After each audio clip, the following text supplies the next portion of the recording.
हमारी शिव पुराण श्रृंखला के इस 22वें विश्लेषण में आप सबका एक बार फिर से स्वागत है।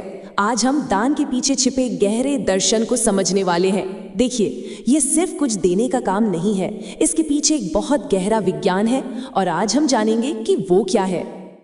तो एक सवाल मन में आता है, क्या हर दान का फल, उसका पुण्य एक जैसा होता है? शिव पुराण कहता है बिल्कुल नहीं।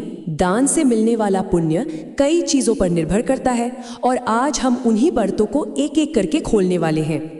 तो चलिए इस सफर की शुरुआत करते हैं सबसे बुनियादी चीज से कि दान में आखिर क्या दिया जाना चाहिए। शिव पुराण में कुछ बहुत ही खास चीजों के बारे में बताया गया है और कमाल की बात यह है कि हर चीज का अपना एक अलग ही महत्व और फल है। शिव पुराण में इन 12 तरह के पवित्र दानों का जिक्र है। जैसे अगर पापों से मुक्ति चाहिए तो गाय का दान, परलोक में आश्रय चाहिए तो भूमि का दान, और तो और पुरुषार्थ बढ़ाने के लिए सोने के दान तक का विधान है। मतलब हर दान के पीछे एक बहुत ही खास मकसद जुड़ा हुआ है। तो ठीक है, ये तो हुई बात के क्या देना है, पर अब आता है एक और भी दिलचस्प पहलू कि दान किससे दिया जाए। और आपको जानकर शायद हैरानी होगी कि दान लेने वाले पे ये कितना ज्यादा निर्भर करता है कि आपको फल कितना मिलेगा।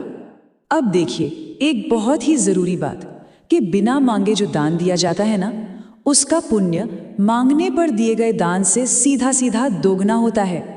सच में ये कमाल की बात है कि पहल करने का कितना महत्व है। शिव पुराण में एक पूरी हायरार्की, मतलब एक पूरा क्रम बताया गया है।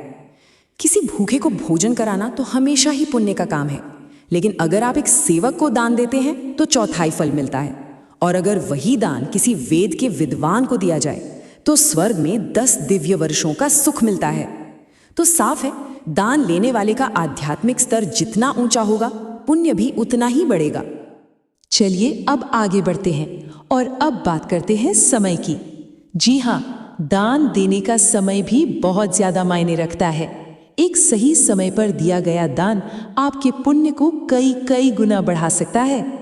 जैसे हम सब जानते हैं, हमारे ग्रंथों में समय को 4 युगों में बांटा गया है, सतयुग, त्रेता, द्वापर और कलयुग। और दिलचस्प बात यह है कि दान का फल भी इन युगों के हिसाब से बदलता है। जैसे जैसे हम कलयुग की तरफ आते हैं, दान का फल कम होता जाता है, लेकिन हाँ, सच्ची और साफ मन से किया गया दान हमेशा फल देता है, चाहे कोई भी युग हो। और अब ये देखिए, ये तो और भी कमाल है। कुछ खास खगोलीय घटनाएं जैसे कि सूर्य ग्रहण, इस दौरान किया गया दान सोचिए 10,000 गुना ज्यादा फलदायी हो सकता है। ये एक जबरदस्त मल्टीप्लायर है।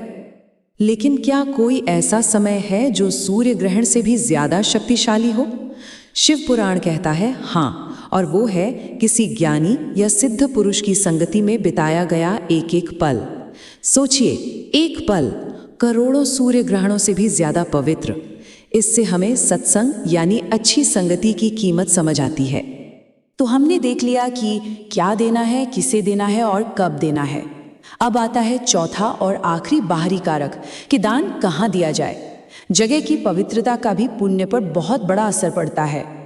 इसे आप पुण्य की एक सीढ़ी समझ सकते हैं। देखिए, घर पर किए दान से शुरू होकर पुण्य गौशाला में 10 गुना, नदी किनारे 100 गुना और मंदिर में तो सीधा 10,000 गुना हो जाता है।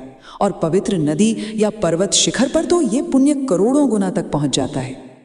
लेकिन ठहरिए, हमने दान की वस्तु, दान लेने वाले व्यक्ति, सही समय और सही जगह, इन सब बाहरी चीजों की बात कर ली, पर इन सब से ऊपर, इन सब से ज्यादा जरूरी एक और चीज है। और शिव पुराण अब हमें वही सबसे बड़ा रहस्य बताने जा रहा है। सबसे पवित्र स्थान कोई मंदिर या पहाड़ की चोटी नहीं है, वो हमारे अंदर है। शिव पुराण कहता है कि सबसे महत्वपूर्ण स्थान वो है जहां मन को शांति मिले। मतलब सब कुछ हमारी अपनी आंतरिक अवस्था पर, हमारे मन की शांति पर आकर टिक जाता है। तो चलिए आज की इस पूरी चर्चा को समेटते हैं। हमने क्या सीखा कि दान का पुण्य कोई फिक्स चीज नहीं है, ये बदलता रहता है। हाँ, क्या दिया, किसे दिया, कब दिया और कहाँ दिया, ये सब एम्पलीफायर्स की तरह काम करते हैं, पुण्य को बढ़ाते हैं। लेकिन इन सबसे ज्यादा पावरफुल फैक्टर, सबसे शक्तिशाली चीज है दान देने वाले के मन की अपनी स्थिति। सच्ची उदारता जो है ना, वो असल में आंतरिक शांति से ही पैदा होती है। तो एक सवाल के साथ आज की बात खत्म करते हैं। क्या हो अगर किसी भी दान की असली कीमत ये ना हो कि उसमें क्या दिया गया, बल्कि ये हो कि उसे कितनी शांति और सुकून के साथ दिया गया। इस पर सोचिएगा ज़रूर। और शिव पुराण के ऐसे ही गहरे विचारों को और समझने के लिए हमारी इस 22वीं कड़ी को YouTube पर अंत तक ज़रूर देखिएगा और पूरी सीरीज़ को भी एक्सप्लोर कीजिएगा। हमारे साथ जुड़ने के लिए बहुत बहुत धन्यवाद। कृपया इस वीडियो को लाइक करें। यदि ये कथा आपके हृदय को छू गई हो तो इसे अपने परिवार और मित्रों के साथ शेयर करें।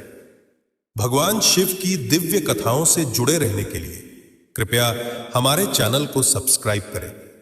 अगर आप शिव महिमा और धार्मिक कथाओं में और अधिक गहराई से जानना चाहते हैं तो हमारा ब्लॉग www.shivpurankatha.com जरूर एक्सप्लोर करें। भगवान शिव की कृपा आप सभी पर बनी रहे। अगले वीडियो में फिर मिलेंगे। जय भोलेनाथ।